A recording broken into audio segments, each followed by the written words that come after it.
Hey guys, how's it going? Figure I'd make a question and answer video, and without further ado, we'll get underway. Grab my pen. Underneath there, I got a little cheat sheet kind of written up too, just so I can kind of remember everything. I'm gonna talk about the lifts and some of the stuff I use in the garage, but I want to go over some of the stuff that other people have asked, also just outright questions. And I guess we'll start off with what do I do with my old oil and gas? How do I get rid of it? Oil's pretty easy to get rid of. In the state of New Hampshire, anybody who sells new oil has to take back the old oil. They can be picky and want a receipt and want it in the original container that you took it out of. But a lot of the bigger like AutoZones and that kind of thing, Pep Boys, they'll have like a 500 gallon or 1,000 gallon drum in the back, and if you go with your 5 gallon pail, you'll be able just to either they'll take it or you'll be able to walk back there and just go dump it right in and get rid of it that way without any receipts or whatnot. A lot of the municipalities are taking them too, for like the fire department will heat with it and that kind of thing. The only thing they get picky about is if it has any water in it or anything else besides used oil. They won't take it, and you get banned. So you just got to make sure that you're not mixing a bunch of crap, dumping gas in with the oil and stuff. Old gas, how do we get rid of old gas? In the little garage that you see the satellite was in, that's more of a storage building than anything. And I keep my fresh gas and that kind of stuff stored in there. And along with that, I have an old boat plastic gas tank. I think it's about 10 gallons or 12 gallons, something along that line. But it doesn't get used as a boat gas tank anymore. Now it's my old gas storage, and that has a wide inlet of like a 2.5 inch cap that's on that, and then I just leave a funnel in that at all times.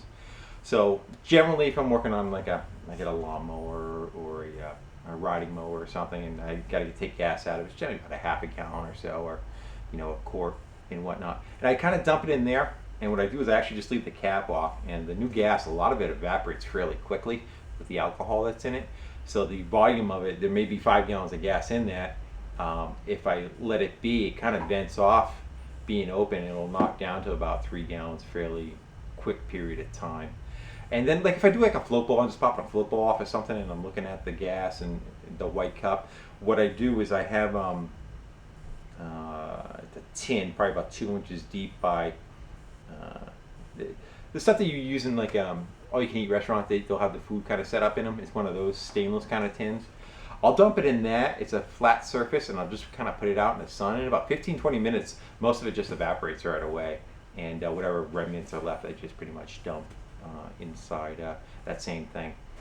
And our town has this waste day that they go and take pretty much anything other than latex paints, oil-based paints, acids, antifreeze, anything in your house or your garage kind of generates, they'll take. And they have, I think they said it's a 10 or a 20 gallon limit. I've gone there above the limit. They really don't care. They're just happy that people aren't dumping it in the ground. And everybody around here in my area has well water, and you're not looking to contaminate your stuff. And again, I'm not looking to contaminate my well, so I try to be careful with anything I do spill. Try to get it cleaned up fairly quickly, not poisoning myself. So that's where that stuff goes. That's once a year, usually in the spring. It's free; it doesn't cost anything, and both of those avenues are pretty much where the fluids go. Old antifreeze is probably the biggest pain in the ass to get rid of, because whatever you have, you generally double the volume of it due to the fact that you cut it with water 50%. So you end up trying to keep old oil containers and whatnot. And again, I make a pile of it, and once a year I try to catch it on that Saturday, cut my yard sale day short, and go get rid of that stuff. Let's talk about, let's go with cold starts. A lot of guys are asking, can you cold start the Mustang, the motorhome in the back, the 4x4 van that's next to it, and all that? I'd love to kind of go do that, but the problem is I'd rather spend the time on something that I am currently working on instead of something that I'm just going to go through the trouble of cleaning the car, trying to get it running, put oil in it, free up a stock alternator or water pump, and it's all for nothing. It's all, other than making the video, it's pretty much just wasted time, because if I'm not going to do something with it, it just goes right back to where it was. You know, in another year or so, it's all the same issue all over again. So I don't want to have to go do it twice. And some of this stuff is put away pretty much like run out of gas. So I don't want to introduce gas into them. Like the Mustang may have no gas in it whatsoever. Roadrunner may have no gas in it whatsoever. I may run them out so that they're okay. So I don't want to put fuel in those systems and have them get contaminated if I'm not ready to go do something with them. So although I'd like to go do those for you, unless it's going to be something I'm going to go work on, it's just not going to happen. I just rather spend the time working on the satellite, getting that working, which is the next thing on the list, instead of burning up time just chasing those items. The van in the back, once in a while I get a question, it's a Ford F-150 85 Pathfinder conversion, four-wheel drive. Whatever happened to that? You don't work on that anymore. What was the deal with that? What happened to that is two things. One, gas prices went crazy when I was working on it. It went to $4 a gallon. It gets 7 miles to the gallon. So it was on the road as a Toyota. You can't really register it antique. It wasn't one of those kind of vehicles. So to keep it on the road every year cost me $500-600 by the time you insure it and register it and all. And the second part was it was getting very rusty. I bought quarter panels for it, and I bought a bunch of stuff for it. Hold on one second. It ended up not happening. I ended up not going any further with it just because it was so rusty. And what I think happened to it was somebody drove it on the beach in the salt, and it started rusting out in almost every place. So I was chasing my tail on it. I decided to bail on it and said it's just not worth doing anymore. I figured I'd always kind of keep a close look for a body, but I was not able to find one and to swap the four-wheel drive components over to. So it's kind of a lost item. Anybody want to buy it? $500, it's yours. Drove there. It's rusty. I'm going to go stop this. We'll start it back on for a second because someone's going to go walking in the garage. I know it any minute, so I'll resume this in a second. All right, I just got to remember where I was. I made the video up first time. Camera wasn't on. Second time we got interrupted. So I went over this stuff and I forget where I am. So I guess if I'm doubling up, I'll have to do some editing. I think last time we were talking about old oil and gas, getting rid of that. I think is where we stopped. Diagnosing problems. People write me all the time and they want to say, I have this issue or that issue, or what do you think it is? And troubleshooting is about taking in as much information as you can and trying to come up with the answer after that, and also being interactive with something. So if you watch me working on something and it's not running, and I'm cranking it and I'm cupping my hand over it, and all of a sudden it starts, and I know it's too lean and it's starving for fuel. Asking me a question, it's very hard for me to give a response to you with any kind of accuracy, just because I have so little information to go on.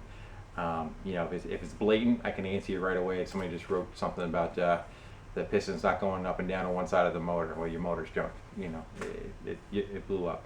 That kind of thing I can answer you. But if you're having like an intermittent problem or this, and you want me to help you diagnose it, your best bet, if you have a channel and you got a smartphone, make a little video of what your thing is doing and put it on your channel. If you don't want to put it public, you can put it private and you just mail it to me, and I'll be able to spot it. If I can, I'll try to give you a response the best I can.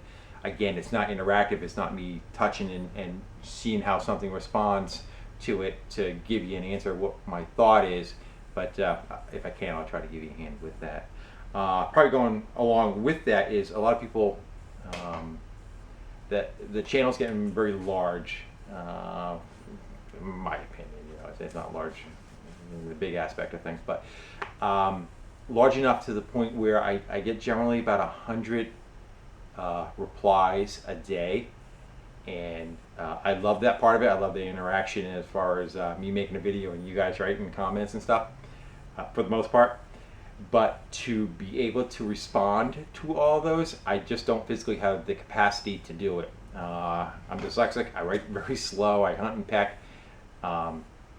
So what it comes down to now is pretty much in the morning, if I'm not putting a video together when I'm having coffee, I try to spend 20 minutes, a half hour as I'm kind of coming to answering questions.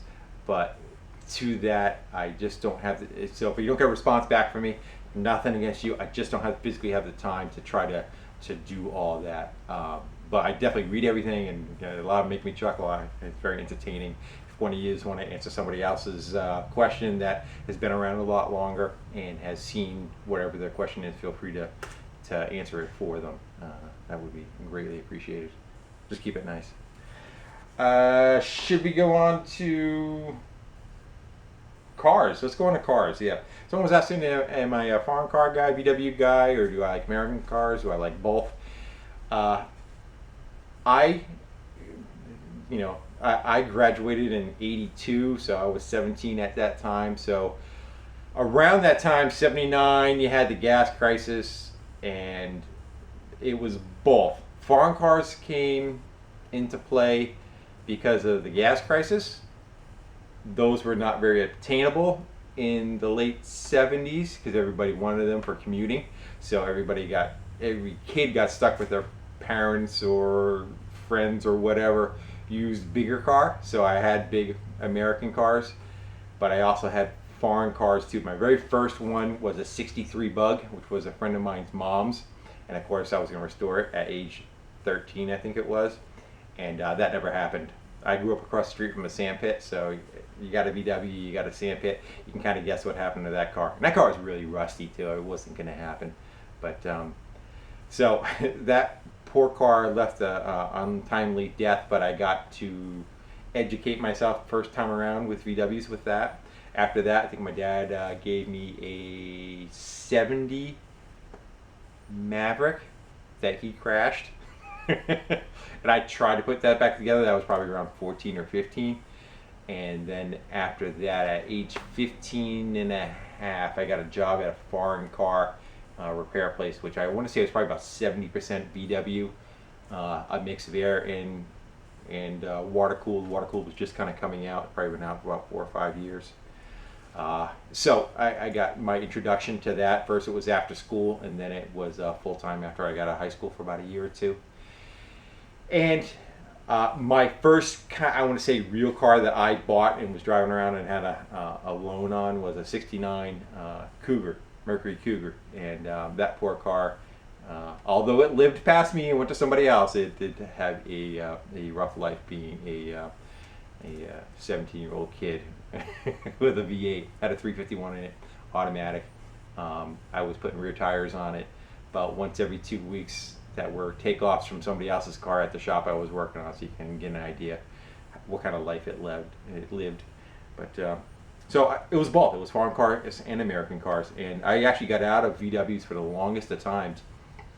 And I just want to say in the last 15 years or so, I got back into VWs. I'm 52 now, to give you a time frame of how much time has gone by. So I just started kind of getting back into VWs again, and so I had it came back, and it kind of came back full steam. I had Type 2, which is the buses, when I was younger. I kind of like those because it was your independence. You were able to go somewhere and have some place to live, I guess, and that appeal was strong to me. Plus, bugs are kind of tight. You sit next to each other in a bug, you're shoulder to shoulder. Where a bus, you got a little bit more room in there, and again, if you want to, you can hibernate inside the thing. So that's why I like the buses better. Did that answer the question? So it's both. I kind of like both of them. Do you want to go on to? Let's go do lifts. The guy's asking what lifts do I use. The smaller table lift is a handy lift. They've been around for a long time. Handy lift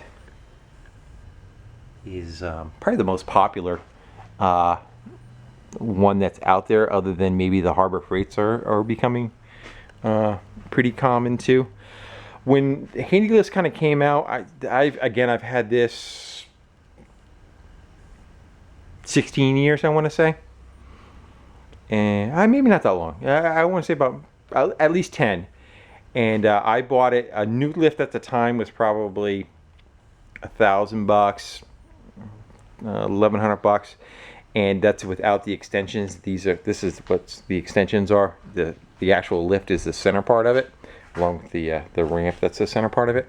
I worked at a metal fabrication shop and added the 2 extensions that you see there. You could buy them, but they were like $3.49 for the set of them.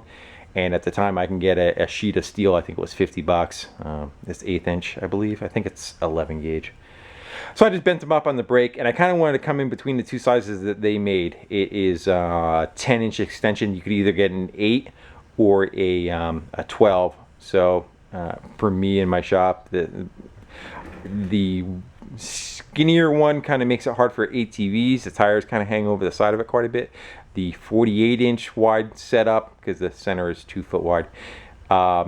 The problem with that is if you're working on a motorcycle or something, it makes it so you're constantly really kind of bending over pretty far to get to it.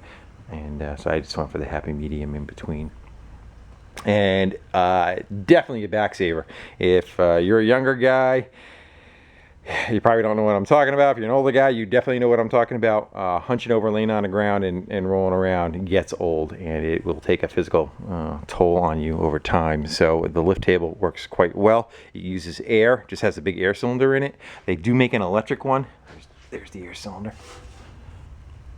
They do make an electric one also, and you can plug it in. I think a friend of mine has that. I think probably the only benefit that would have is this has a safety. You can kind of see where the ratchet is down there. That bar flips up and locks up to the table. You have to air the table up and put more air in it, flip that bar up, then you can set it, let it back down with a dump valve. And the same thing when you're putting it up, you got to remember to take the safety and flip it down so that it holds itself. I think the electric one just kind of works like a screw, so wherever you set it is where it stays. You don't have to worry about the safety. And again, what it has is a foot pedal. Air comes in here, and you can see it says up and down. I screwed it to the back of my thing over here because I always found it annoying on the floor. You're always kicking it and bouncing it around. And again, it has the tire chalk for motorcycles, and I just leave that on all the time. You get used to working around it, and it's more beneficial. And my camera decided to shut off. So that's the air table part of it. The price of them now has gotten pretty up there. I want to say they're $2,000 plus. But if you're going to buy a tool that helps you, that probably is other than your regular hand tools, that's probably one of the most efficient things as far as your time is concerned, is using that lift table. Plus, if I need to do something where it's the tire chalk being away, I just take it and I flip it around so it's facing this way, and I take the ramp off and out of my way. The other lift is I don't know the name of it. I'll tell you the history of it. When I worked in that foreign shop, this is the exact same lift that we used there, so I got used to working around it. I think it's 7,000 pound capacity. It has 2 hydraulic cylinders. The long one and the short one work together up to a certain height, and then once it gets to a certain height, the long one takes over. I'll run it through its cycle in a minute to show you, but I tried to clean the tags off to get some information on them. Unfortunately, unless you guys can get something off of that, I'm not going to be able to help you because I can't read it myself. And then I think that's just as like a safety tag of some sort. Probably from the 70s. It goes up, I think it goes up 42 inches, so essentially it brings the car up about 3 feet. And the shop that I worked in didn't have a very high ceiling height, and I don't have a very high ceiling height in here neither. It's probably 8'4" or something. So if you have a bus on it, you can't lift it up all the way. A car, you can lift it up all the way. So that has a hydraulic line, runs over up to here, and then here's a pump. It's a 120 volt pump. It's all self-contained. You just plug it into a regular outlet. Fuzzy. And it's got a gauge on it, and essentially it has a power switch for going up and then a dump valve for dropping it back off. So you hit the switch, it returns. As soon as you let go, you can see it building hydraulic pressure. Well, I'll run it up. See how both cylinders are working. If you can, you can't. But then, once it gets past a certain point, the other cylinder is kind of lifting more straight up and down. This one's going to come off contact there any second now.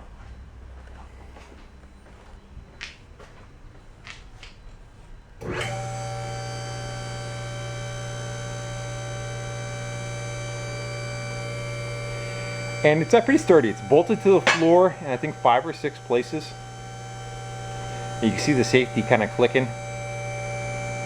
That just catches on some tabs. And that's all the way up. And the arms move around. You put the arms wherever you want. And they have little pads. You could take these, you could double stack them. You could take that out of the other one. You could put 2 of them if you want to put more height on one side than the other. You could use it without it. You can take that right out. Put the pad right on the base there, and again they rotate, 360 degrees around. They slide up and down the lengths of the channels. So pretty much any vehicle you can get underneath it. And you can see how that one cylinder just doesn't do anything after a certain point. And for the safety, you kind of reach normally I reach my foot underneath the car. And all you do is if you lift up on this bar, it now rests on that cam, and it allows it to roll back without jamming on there. And then on the lift, you just have the dump valve. I know it's dark.